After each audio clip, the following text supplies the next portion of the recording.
Hello and welcome back to the Northern Traditions podcast. My name is Jacob Toddson, your host, and I'm sorry it's been so long since I posted anything.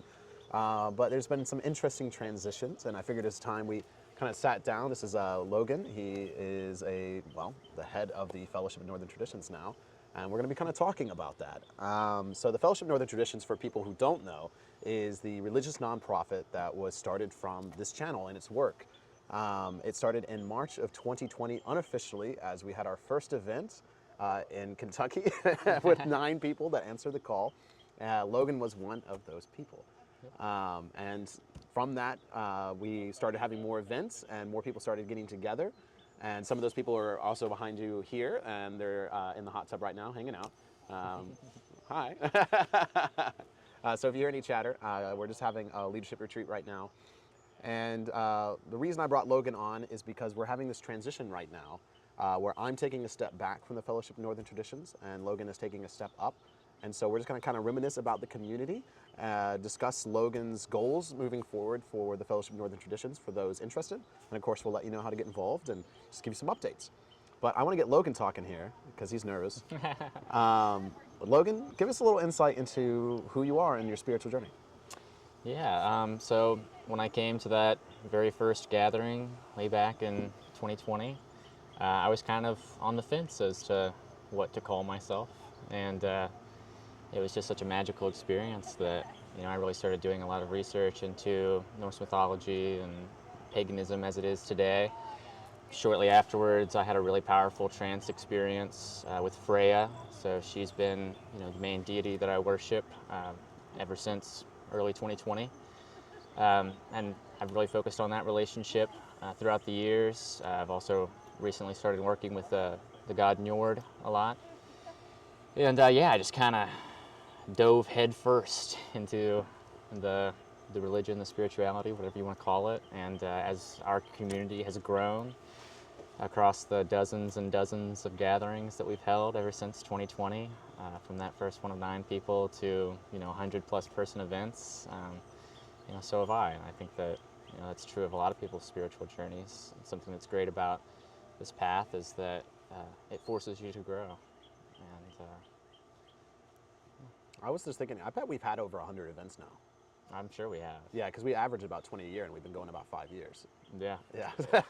If you count like our meetups and our day hikes and stuff, like undoubtedly. Yeah. We've got to be getting close to 100 like official gatherings. Yeah, for sure. that's pretty crazy. And so again, for anyone listening to this episode or watching it on YouTube, the Fellowship of Northern Traditions is a nonprofit based around Norse paganism specifically, but also we expanded that into Northern European in general, which is why we chose Northern Tradition as a name, just because of the diverse background of the many people that are a part of this community.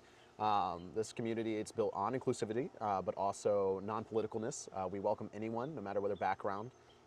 We aim to create safe spaces for people to worship the old gods. And we've been doing that for 5 years, and it's so crazy. Logan, looking back on 5 years, like what is one of your favorite memories from Font or our pre-Font events? Oh my gosh, yeah. You asked me this the other day, getting prepared for this, and it's so difficult to choose because every gathering is, special in its own way. But the one that immediately came to my mind was our very first Yule, and so this was before we were actually an official nonprofit. But we were bold at that Yule. I think we had like 60 people. Yeah, it was like 60 to 70. I don't know. Yeah, at some very weird property at a lake in Kentucky. And it was kind of like the first, I count it sort of as the first ritual that I helped put on. There was one before that, but we built a big altar to the Vanir. It was a bloat to the Vanir gods on the shore of the lake. And so we were out there, and it was very muddy. We were trudging through the mud and like hauling driftwood and rocks and stuff, and built this giant altar with a space for Njord, Freya, Freyr, and Njord. And it was me, Zach, and Parker in the community, who I miss dearly. Come back to us. Come back, Zach, Parker. We love you. I know you're busy, but it's been too long. We finished building this big altar, and of course people came throughout the day and added their stuff. And we had roses and snake skin and all this stuff on there, and we were getting ready for the people to come out and actually do the ritual, and we were kind of meditating and getting ready, and Zach was sitting there blowing his shell horn at the lake, just kind of sitting there in silence looking over the lake, and this bald eagle flew over, and then it came back during the ritual itself. And yeah, I mean, that was like that was the biggest event that we'd had up to that point, and it was a big moment for me putting on that ritual and honoring the gods in that way. And I was just like, wow, it was a big moment for me. So Yeah, I know for me, like, to this day, the thing that is always blowing my mind is no matter how many events we've done, whether there's over 100 or not, and 5 years later, is that we can still have new people come and talk about that same feeling we felt at that first gathering. yeah. Can you kind of, for anyone that hasn't been to an event before with the Fellowship of Northern Traditions, how would you describe the feeling people get when they come to these events? Yeah, I mean, every event is special and unique, but there is kind of a formula to it now. I guess, you show up, some strangers give you a hug. A lot of hugs. Yeah, you're like, oh man, what'd I get into? We cook some good food. We usually start the first night with a Landvatir ritual and a snow tribloat, which is kind of a newer tradition, just to get to know everybody and honor the goddess of hospitality. And then usually Saturday or Sunday we'll do a heavier ritual, and that's when the magic starts happening, and that's when it gets a little bit more intense and people start feeling their feelings and everything. I mean, that's kind of the itinerary, but I mean, I think the biggest thing that people walk away with is just feeling welcome, and feeling like they have a place to be open about their spirituality. Yeah, and it's something I've been reflecting on too while you've been talking, and in all the words we've shared this weekend too, is one of the reasons I'm excited for you to take over the community is, for me personally, as many people watching this channel and people that know my own spiritual journey, I've been following more of the shaman path for a while now. And with that, it's not necessarily a different religious worldview, but it is a different way of thinking. And it has, walked me away from Norse paganism exclusively, just because I've had to open myself up to Native American, beliefs. I've opened myself up to the Siberian, the plant medicines and things like that. And while I still have my connection to the Norse gods, it's definitely made my ability to have specifically Norse-themed events more difficult. And something I've always appreciated about you when watching your growth is the fact that you are so devoted to the gods. This man, I kid you not, has like an altar to like every god in his house. It's really impressive, actually. Like his office is just different levels of different altars. Like, this man is so devoted to the gods, to the polytheistic belief system, and to Norse paganism, but also to supporting other people's beliefs and supporting other people's personal journeys. And it's something that I really admire in you. And it's something that's inspired me. I want to try to get back to a little bit more of a Norse-centered practice, just for to return to my roots for a while.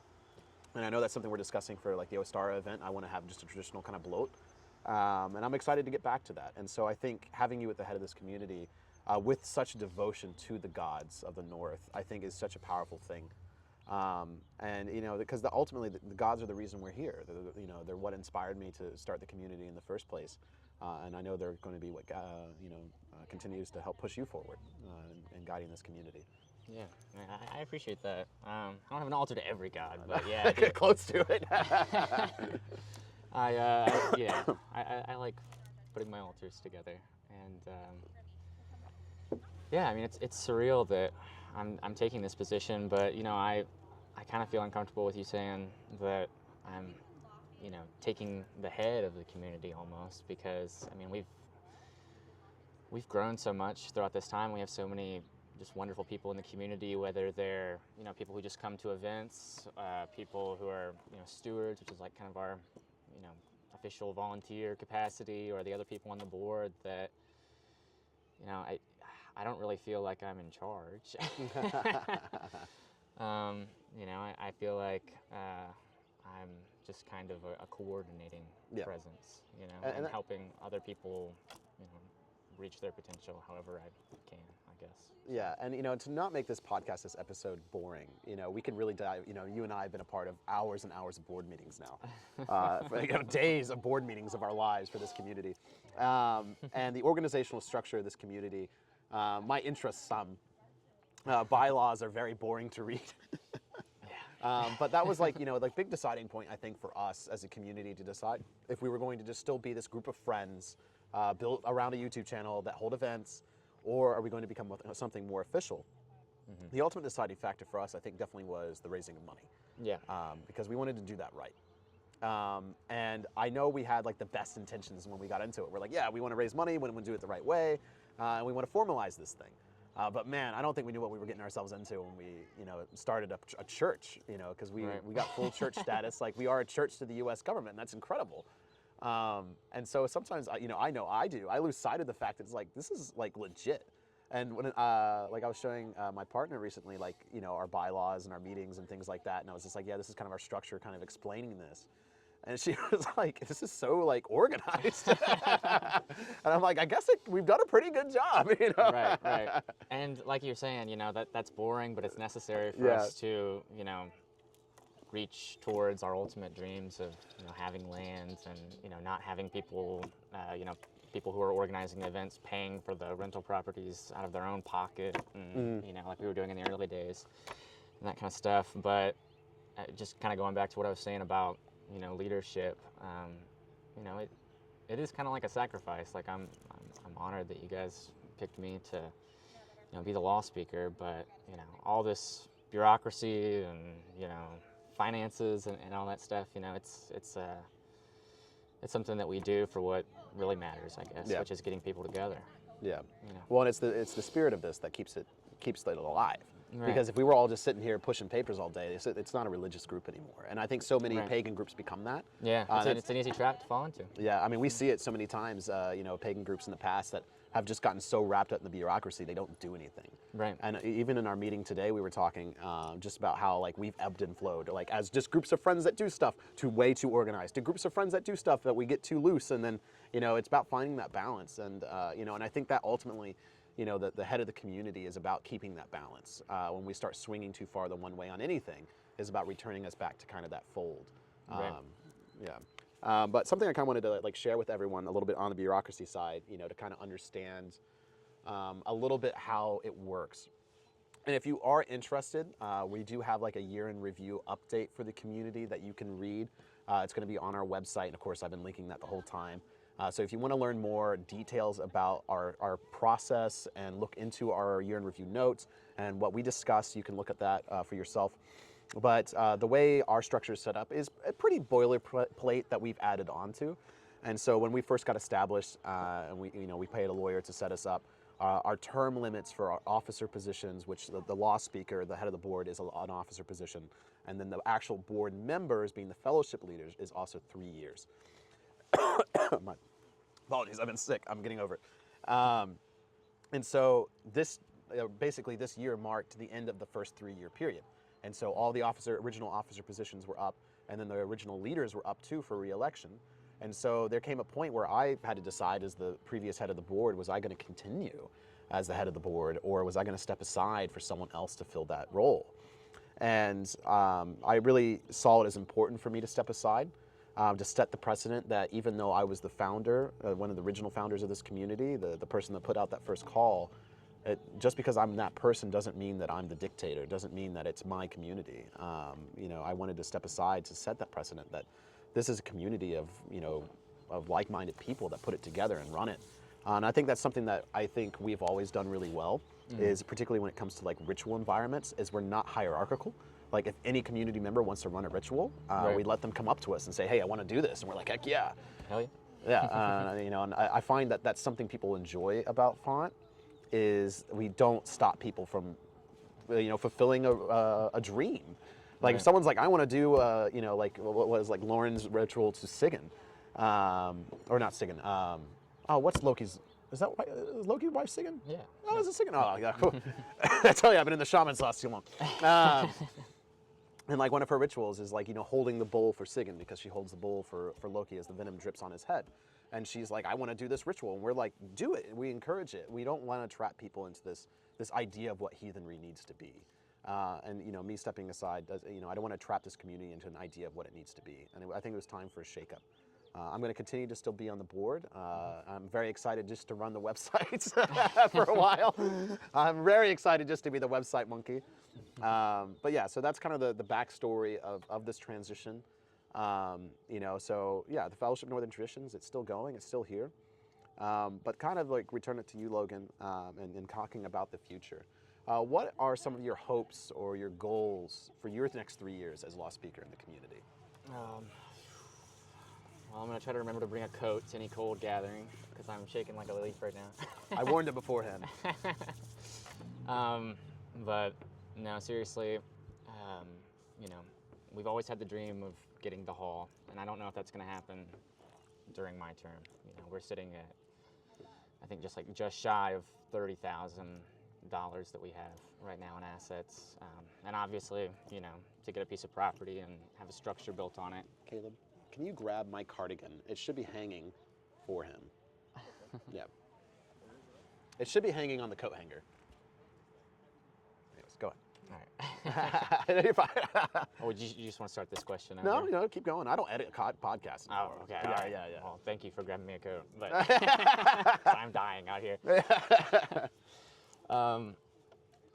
yeah, I mean, I definitely want to start a little bit more research into, you know, alternative ways that we could, you know, realize that dream, you know, whatever avenue that might take. I know we've talked about maybe looking into how it works when a church, you know, gets a loan. If we could buy a property that is like a rental property that already has a certain amount of, you know, income coming in, if they would factor that into, you know, how much of a loan that we could get. Because, I mean, we can gather people.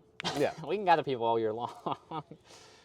And, you know, I feel like we could pay off that property pretty quick and then, you know, make it really economically feasible for people to come, which we've always tried to keep the gatherings cheap. Yeah. I mean, it's crazy how cheap the gatherings are, honestly, when you think about it. Like 3 nights, 4 days. You know, With food? with food, a big event, and it's usually like $120. Thank you, Caleb. Oh my God. Fingers are turning red. But we do that because, you know, this ultimately isn't about the money. It's just unfortunate that we live in a world where we have to consider that. We can't just go build something on a nearby hill.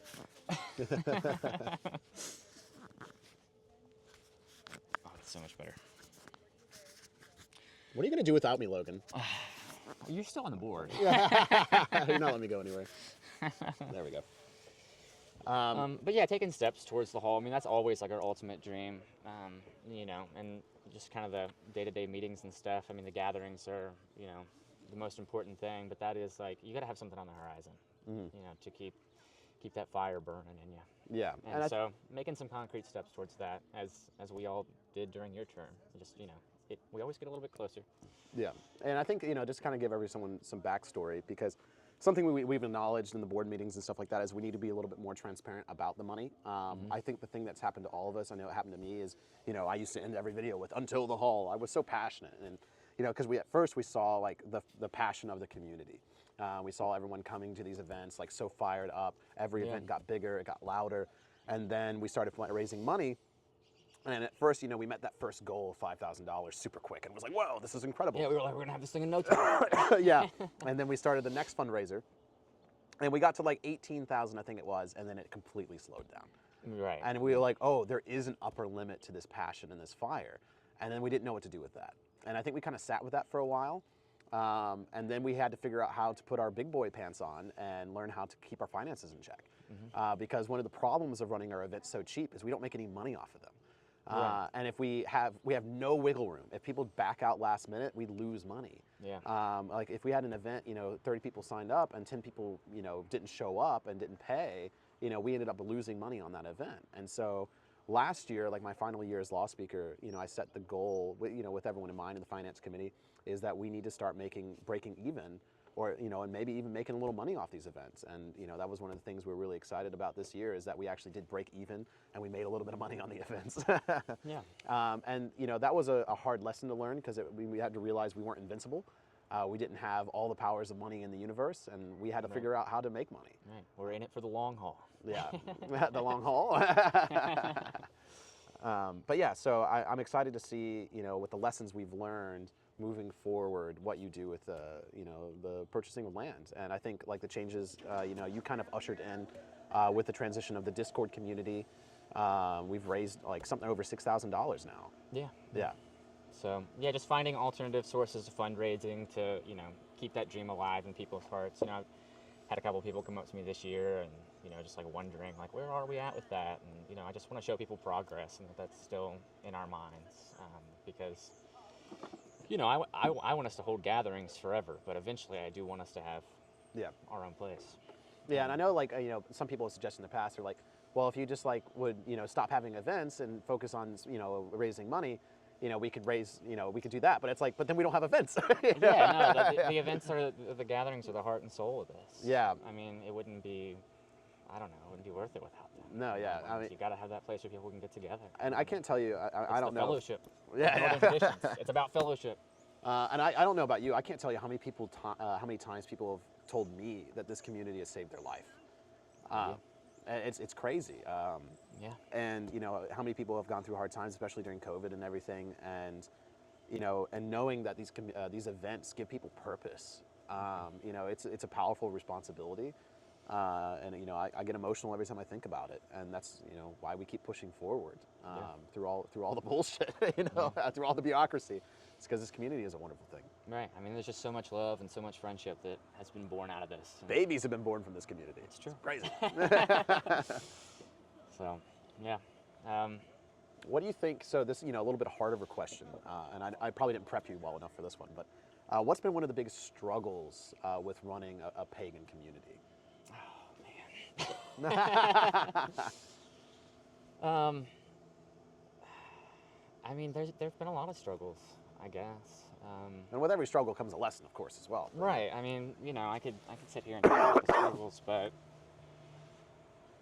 everything that comes our way, whether it's like, I don't know, like the finances that you were saying, like figuring out a good system to make sure that everything is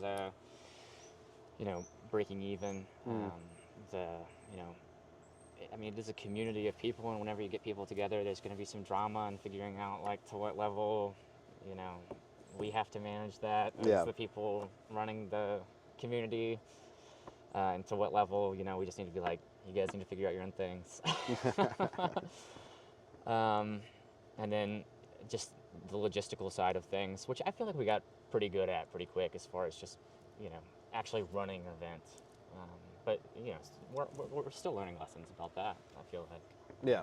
Just getting people together, making sure that, we've got enough food for everybody, which, we usually have too much food.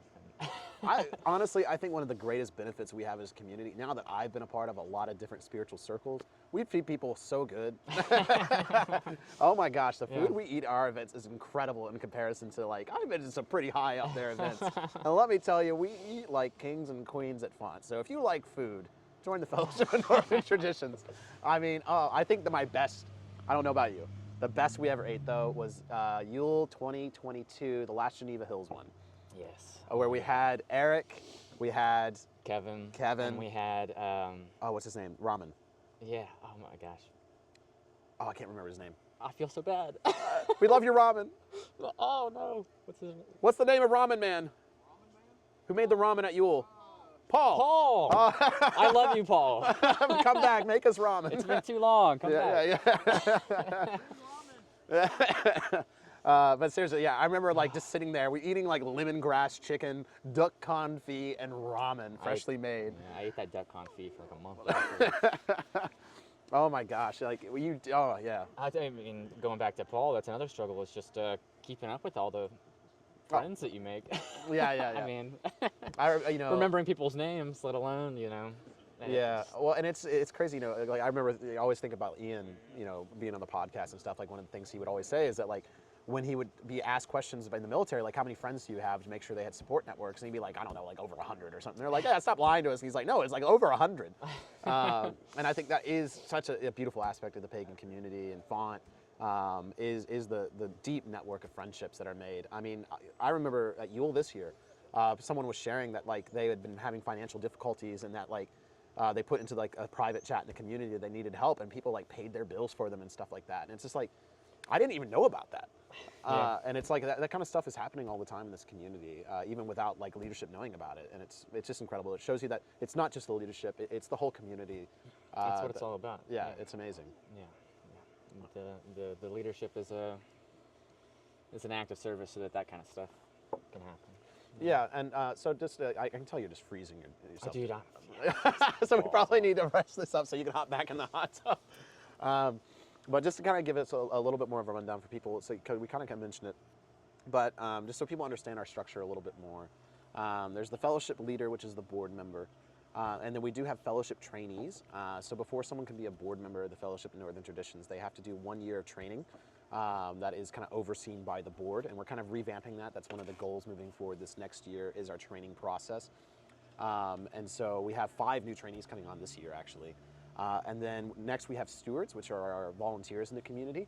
And they help us moderate our online community space. And then they also help us directly at events and are more hands-on with rituals and things like that. And if any of that sounds interesting to you, we'll have links to the website and stuff like that. So that's one way to get more involved.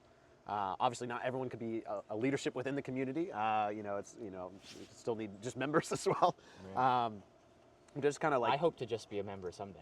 yeah. Well, and that's kind of like the thing I was saying when I was stepping aside. I was like, I just kind of want to have fun for a bit, And anytime someone asks me, they're like, "Oh, I want to be a leader." I'm like, "Look, I just want you to have fun." Right. Like leadership can be fun. Like we're at a leadership retreat right now. It's been great seeing everyone. But this is like the one thing a year we get to do to just relax. And even then, we still had a 4-hour meeting today. Yeah. So yeah, if you just want to have fun, just join the community. Have a good time. You'll see Logan in 3 years, his exit interview, and he'll just be all gray. Look at me, I've lost 60 pounds just from the stress. But yeah, and then as far as getting involved in the community, actually, I should ask you this, Logan. Yeah. How can people get involved in the Fellowship of Northern Traditions?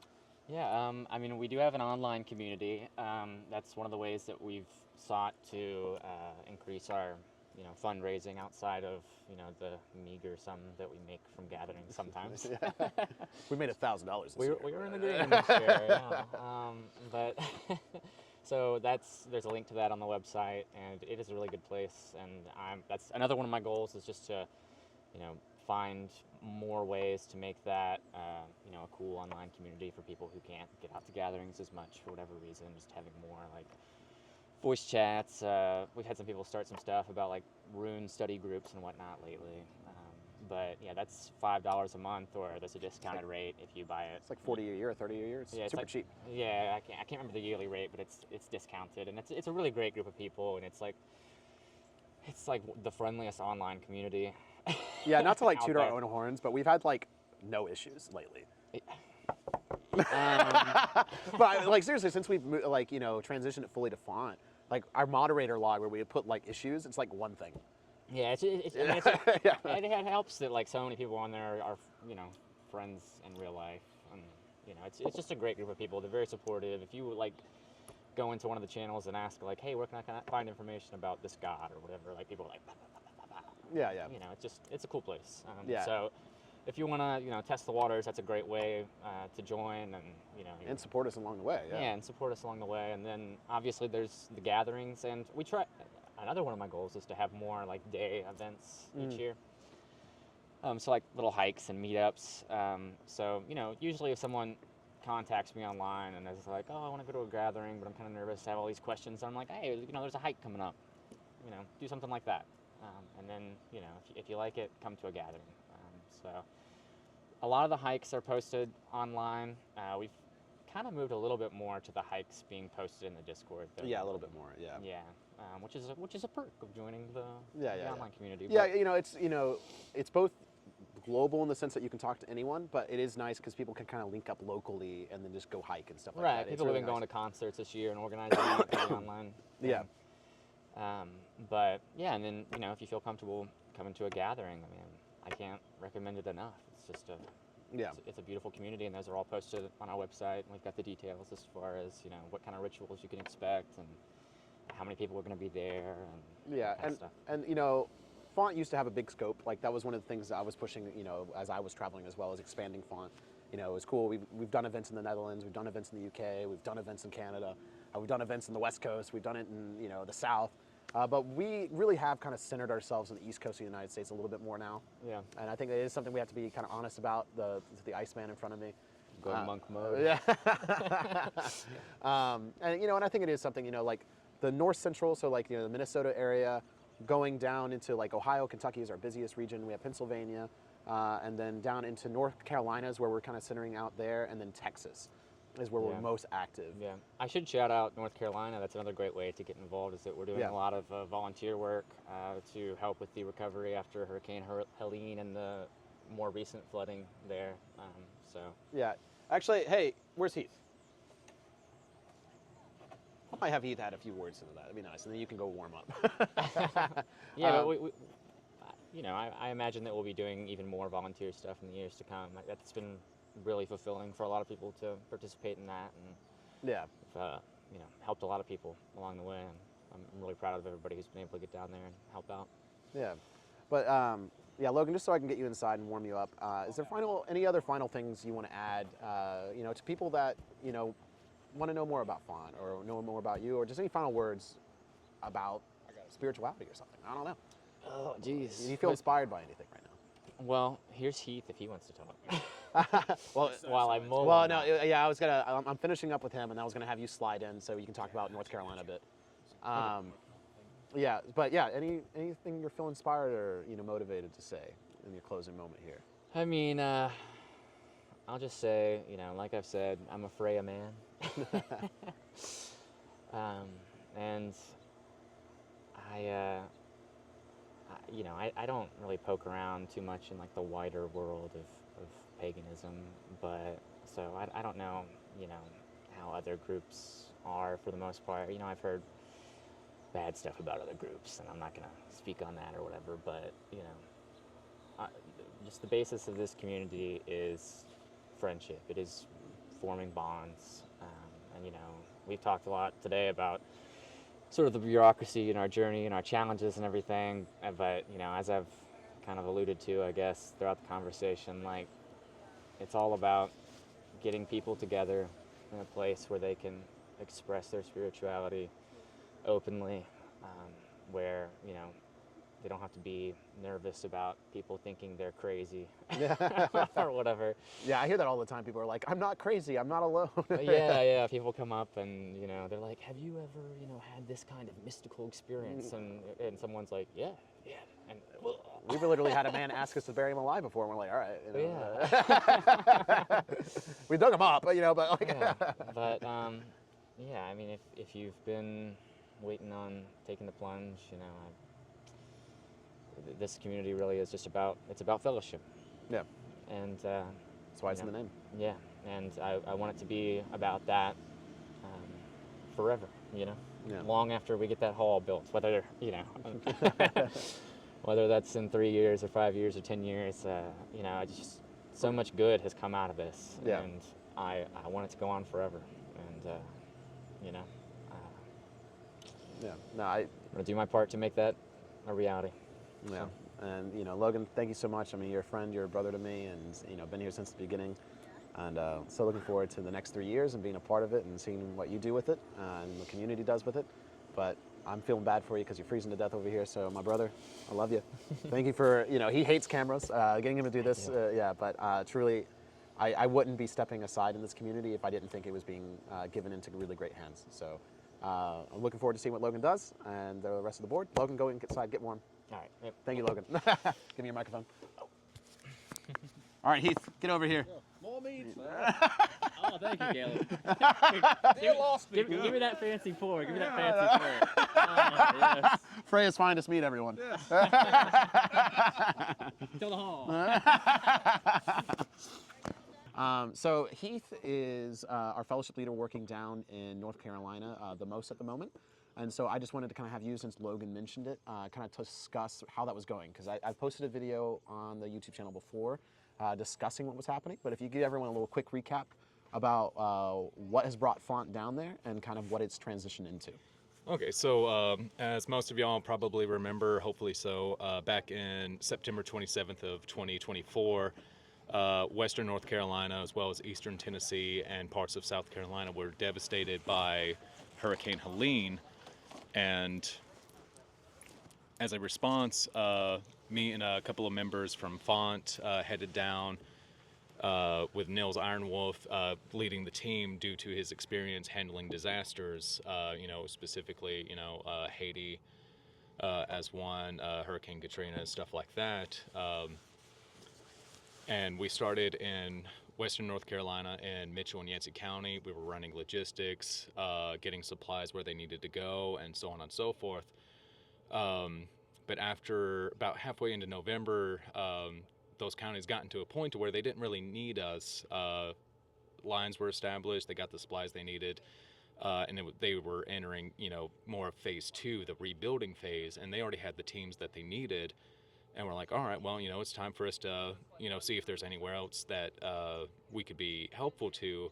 And that's when we got linked up with one of the locals of Hot Springs. And we moved in a week before Thanksgiving, if I recall correctly. And we've been slowly working to rebuild the town. Thanks to the interview that Jacob did with Nils, we got more of a push for volunteers. We've been connecting with more outside nonprofits.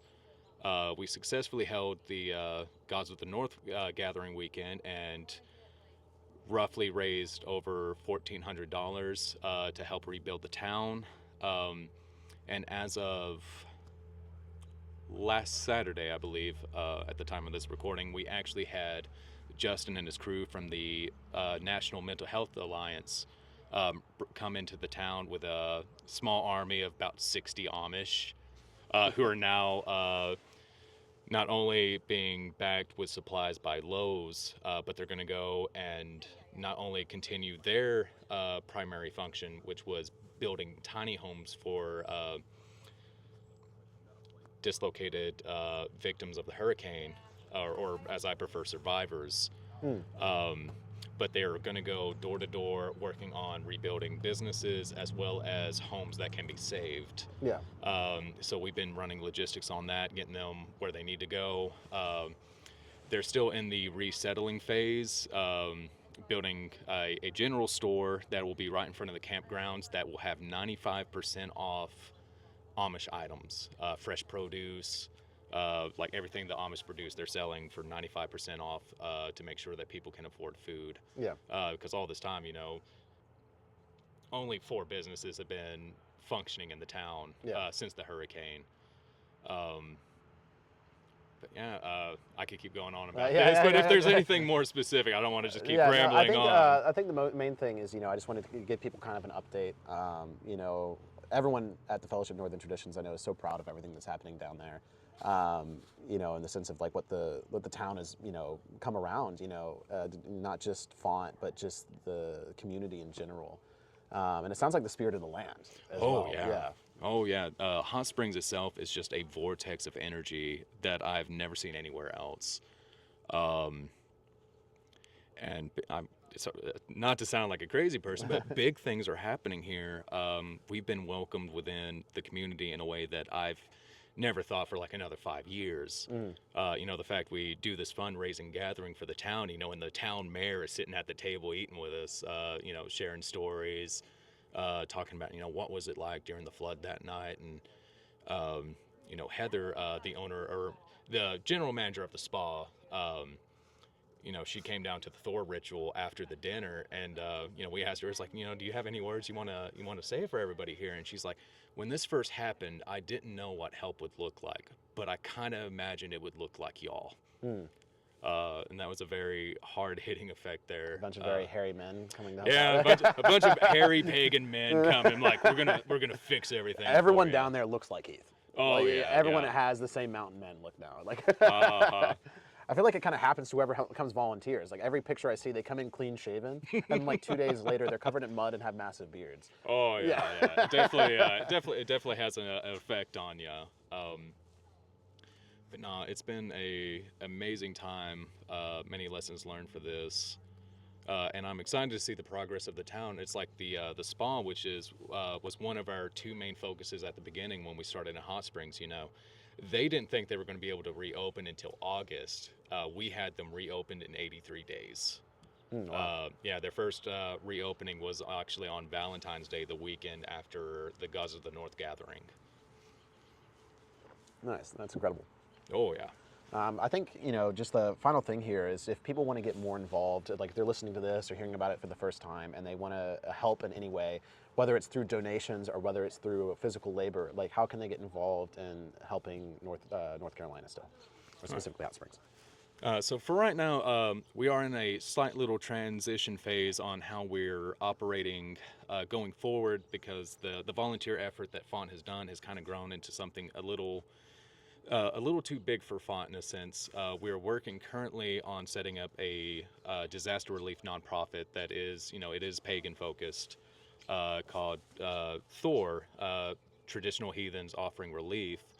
And once we get the bank account, we want to start getting financial donations through that. Right now, you can currently donate through Font. Just specify that it's donation money for the relief effort. There should be a link on the website still. Yeah, it should be a link there. And of course, you can always email directly at heath.northerntraditions@gmail.com. And I would love to see you down there. I got a shovel for you. Got a hammer. We're going to do some cool things in the woods. And, give a little more hope to folk. Yeah, no, that's incredible. All right, well, yeah, Heath, that's all I wanted. I just want to get a little update, and then I'm just going to do a little closing here. But no, I appreciate the work you've been doing down there. Yeah, thank you for sitting down with me. Of course, thank you so much for the support. Yeah. Well, yeah, thank you, Heath, and hope to see you guys down there helping Hot Springs. And now you get double Jacob. Double Jacob. Yeah. All right.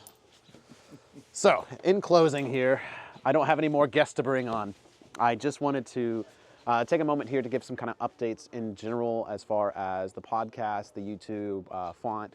I originally planned to make like this big elaborate video discussing everything going on with the channel because I have been silent for some time. This is probably the first video I've posted in any kind of amount of time. And a lot of it is just because of this transition with Font. I mean, I've been known for a while that I'm going to be taking a step aside. And it has been a very emotional journey for me because, Font is something that was birthed from this channel, from the actions I took, and I've watched it turn into this beautiful thing full of so many wonderful and amazing people from all around the world working together to see these dreams and hold these rituals and honor these gods. It's been an incredible journey. But, making the decision to step aside to focus on other things in my life and allow Font to grow and continue to grow in a healthier way, it's been really hard. But I made the decision last year. It was a very spiritual one, a very emotional one, making the decision that this was the right course of action for the community. I'm excited to still be a part of it, excited to still be in the helpings of seeing the dreams come true. I'm excited to see what the new board and the new members and the new officers are all going to do. But I knew it was time to kind of do this longer video discussing Font. So people in the community or people outside the community can kind of get a sense of what's been going on behind the scenes. So hopefully this has been helpful.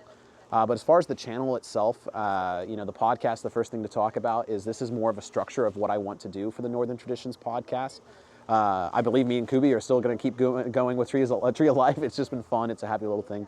But I really want to start doing more interviews like this. I just decided the last time I did a Zoom interview, I don't like them. I don't like how unpersonable they are, even if it's someone that I'm really close with.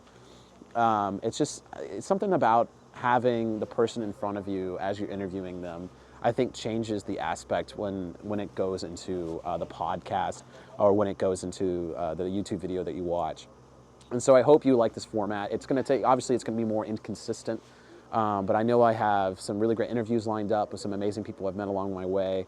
And I'm just looking forward to seeing how you like this. I hope you enjoy it, and I think it's just going to be a much more natural and organic way to interview people and record their stories to share with you here in this podcast platform. As far as the YouTube, I've hit a wall with it, and I think I'm coming out. I really slowed down this winter. For many reasons, I had to return to the United States, and having to give up that adventure and that sense of wonder that I got walking around the ancient sites of Europe all the time. And then just being in an apartment again, it was a really hard transition for me to be creative. And I just decided I needed to take a break and figure out what I want the future of the channel to be and the future of the content here. Again, especially with the transitions of Font and then my own personal spiritual transformation and focusing on the healing work that I'm now doing in Cincinnati and seeing that grow. And it's all great things. And I know I'm starting to do some more work here soon with the Vision Quest and There's just a lot of really great things coming, but the question of the channel and what the channel was going to become really struck me. Because it's not, I've been doing it for so long. I mean, I've been making YouTube videos for 6 years. And it's just gotten to the point now where I have to, is it going to be something that I'm going to continue to do full time? And I am starting to transition into another career path. I think that YouTube is something that's always going to be around, but it's just not going to be as consistent as it used to be. And I started thinking, am I going to be that YouTuber that starts creating lesser quality videos in the sense of not editing, or to get the videos out more often, or am I going to just really slow down and produce really quality content just at less amount of time, less frequently? And ultimately, I decided I wanted to continue to produce quality content that was well thought out, well researched, well edited, and well executed overall. But the reality is that I don't know how often those videos are going to come out, and putting the pressure on them, especially while trying to start another career path, is just something that I'm not going to do, and it's not healthy for it either. And so right now I'm planning to do a video in Sedona. I'm heading out there to meet with my friend that I did the Vision Quest with, to spend some time with him in ceremony, and I'll be recording a video out there and kind of doing like a mini documentary on the spirituality of Sedona. And it's like that I feel good about. I feel passionate about that kind of work. But the idea of just sitting in an office recording a vlog about spirituality, it just doesn't resonate with me to do content like that anymore. And so I still want to continue to create almost like semi-documentary like quality when it comes to the content here. But yeah, I just can't guarantee how often that's going to come out. So hopefully that all makes sense. And it does feel good to sit here and record again, to share my voice, and know that the channel, the people that watch it, oh my gosh, it means the world to me. And the conversations that I've been able to have because of it, and the opportunities, it's been amazing, and I'm so grateful. And it's been hard to slow down and observe it, but I'm glad I have, and I'm excited to see the future for the channel, for the podcast, for Font, for my own spiritual journey, and excited to take you all along with me. And so thank you so much for listening to this episode, for watching this episode. If you want to get more involved with Font, the website is northerntraditions.org, and so I'll leave links to all that down below. We would love to see you at events. I think we have 18 events planned this year. We have some really cool ones coming, and yeah. But man, it's just been an amazing journey. So grateful, and I wish you all the best on your path. And I hope you look forward to the next interview here at the Northern Traditions Podcast.